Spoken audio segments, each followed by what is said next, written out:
Viral, seorang anggota DPR memberanikan diri keluar menemui seorang pendemo mahasiswa. Anggota DPR tersebut mengatakan agar segera menghentikan demo karena DPR tidak bisa dibubarkan, walau presiden sekalipun tidak dapat membubarkan DPR. Namun dengan tegas mahasiswa yang dikawal prajurit TNI tersebut menjawab, jika tidak ada yang bisa membubarkan DPR, maka rakyat sendiri yang akan membubarkan DPR, karena jabatan tertinggi di negeri ini di tangan rakyat. DPR tidak bisa dibubarkan katanya guys. Kalau begitu percuma dong ada pilpres, karena kekuasaan tertinggi itu adalah DPR. Jadi nasib bangsa ini ditentukan oleh DPR, bukan ditentukan oleh presiden. Percuma dong ada presiden kalau kayak gitu, segala sesuatu harus ditentukan oleh DPR. Presiden nggak bisa berbuat apa-apa dong. Kayak kemarin Jokowi pengen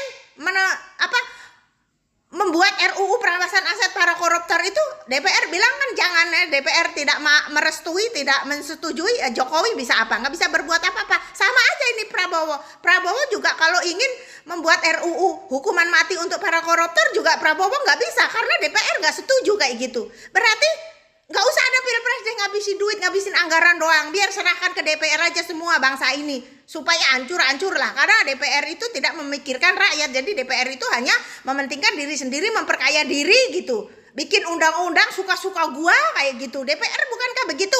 Semua kebijakan-kebijakan DPR itu, RUU yang dibuat oleh DPR itu merugikan rakyat, menyusahkan rakyat, semuanya juga kayak gitu. Percuma ada DPR, udah.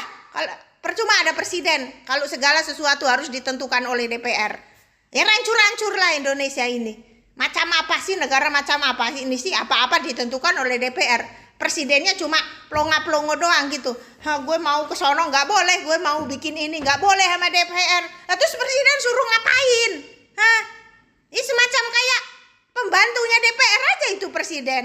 Orang diatur-atur oleh presiden, sama aja kayak seorang pembantu diatur oleh majikannya, kan kayak gitu. Berarti majikannya presiden itu DPR kayak gitu.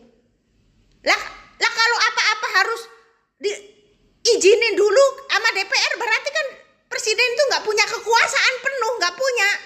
Semacam kayak pembantu. Kalau bosnya bilang jangan ya jangan. Emang pembantu bisa apa kalau bosnya bilang jangan? Lah ini bosnya presiden DPR dong kayak gitu.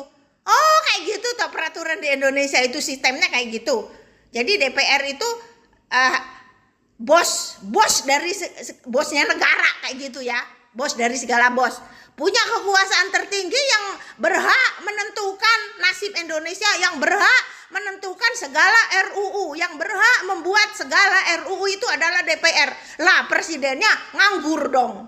Presidennya kayak pembantu, plonga-plongo doang, orang